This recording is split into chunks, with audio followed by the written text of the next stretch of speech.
Hi friends, this is your pal Scott Garibay, and today we're going to talk about Dungeons & Dragons and Jaws 3. Now you guys have been really patient. I cut Jaws 2 into 2 parts. I'm going to do it all in one on this one. I'll move it a little quicker. Sorry that last one was a little longer than maybe it could have been.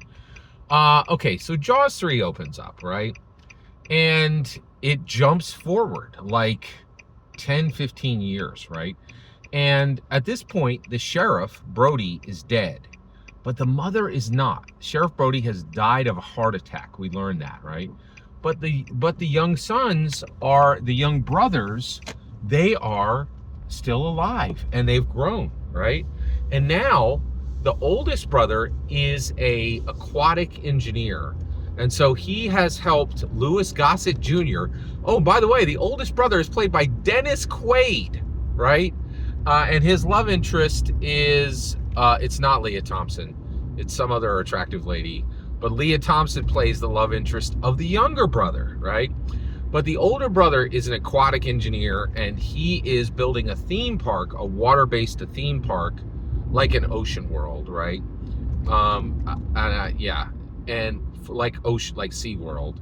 And Louis Gossett Jr. is like the owner, right? Now, Louis Gossett Jr. is a very famous person of color. He did a fantastic job, and he got to play a really unusual, really cool, powerful billionaire in this, right? And he brought a lot of gravitas to the role. And so then the brother comes to visit, the younger brother comes to visit the older brother, and he falls in love with Leah Thompson. Oh my gosh, I'd forgotten now. You know, Leah Thompson was a very attractive lady when she was in this film. And still is a very, in my opinion, still is a very attractive lady. And, you know, but I was really kind of blown away. And I had forgotten, like, a lot of this 70s stuff, right? But Jaws 3 comes forward, and this one was shot in 3D. And, man, it just got torn apart by the critics and by crowds, right? And they're like, blockbuster schlock. Don't watch this. Remember when Stephen Spielberg didn't show the shark? Now they just show the shark eating people. It's not good. It's a banger film. Like, this thing is extremely good, right? And not only is it good, but it carries really heavy major themes, okay? And so this is my point, right? People came and said the same thing, about Dungeons & Dragons today. Hey, everybody, make sure you're playing Shadow Dark. Don't get sucked in by the big corporations. Don't fall for that blockbuster schlock D&D. We have to hate it because it's big. We have to hate it because it's successful. This is wrong. This is so wrong. And there's so many people still selling this noise. Honestly, Bob Worldbuilder, I really feel like he is just out to get D&D for the audacity of succeeding, right? And there's just, and you know, Stephen Glicker, oh, how dare you succeed? Why aren't you almost broke like my company? Like, why didn't you lose half your why didn't you lose half your inventory by putting it with a company that have been talked about for 3 years about to go out of business? Like it's so utterly ridiculous. And there's just so many of these people squawking. And here's my issue, right? The same thing is happening on Dungeons & Dragons that's happening on Jaws 3. People are like, oh, don't go see Jaws 3. It's just blockbuster schlock. No, this is a really important human story, right? Sheriff Brody has died of a heart attack, right? But the family has progressed, and he has sons, and they have legacies, right? And Leah Thompson tries to help the younger brother who, you know, get over his fear of sharks and to go into the water, right? But we saw in Jaws 2 when this younger brother was almost, you know, we saw why he's saying to Leah Thompson, I really don't want to go in the water. I'm a little bit afraid of it.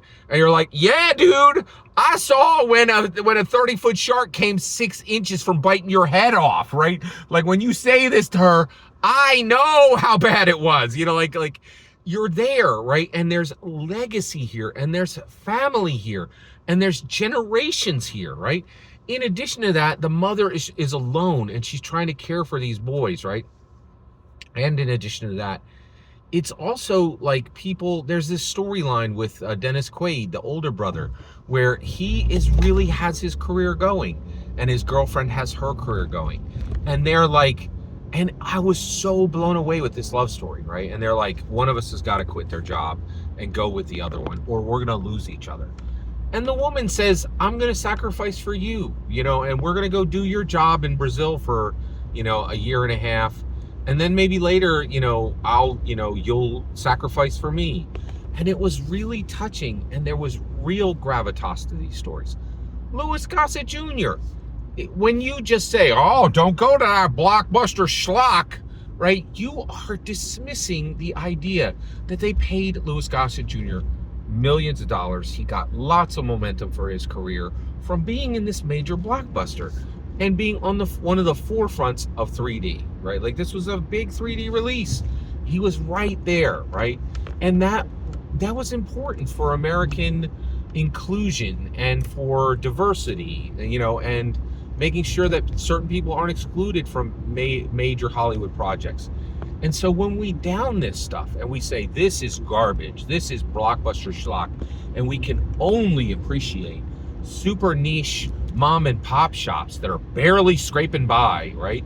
And that gets even worse because we want to draw people to our projects, right? But then as soon as any of these projects, succeed at an actual significant, real level, then you're like, oh, now it's dirty. No, now nobody can like it anymore, right? And I am telling you, Jaws 3 is a banger. It is a fantastic film. And it's a real, example of what can be done when you have millions of dollars to build something special. You can be inclusive. You can seek diversity, but you can still get quality. And you can do, there were great water skiing scenes in this. This stuff can't be done by the OSR and by the indie. Shadow Dark's huge. The art in it is absolute garbage, right? It is literally copying when Gary Gygax could not afford real artists, right? It's not good, right? And yes, and my point is, right, something doesn't suck just because it succeeds. And I really feel Jaws 2 and Jaws 3 and Jaws 4, which I will do its own video for that as well, are real examples of what can actually be done and how things can really rock even after they succeed. And I want to call you out, Bob Worldbuilder. I want to call you out, Stephen Glicker. I want to call out all the people who come and say, hey, everybody, D&D's the winner. Hate them because they won. Don't. There are real costs to that. Real costs, right? You are not helping inclusion. You are not helping diversity. You're not helping people get actual health care, right? Evil Hat Games, not Evil Hat Games. The guys who make Fate, right? That dude has gone decades without health care. He's still talking about it in 2025, right? These mom and pop shops, there's real cost to this, right? If we hate people just because they won and just because they've been commercially successful, that is not fair. You are a villain for doing that, in my humble opinion. Doesn't mean you have to remain a villain, right? You can get on the hero side, put your cape on and get over here. Every single word you just heard is my humble opinion. Nothing more, nothing less. The important part is when I get to hear your humble opinion, when you get in the comments and send your traffic. Please consider subscribing, and have a fetch millennium.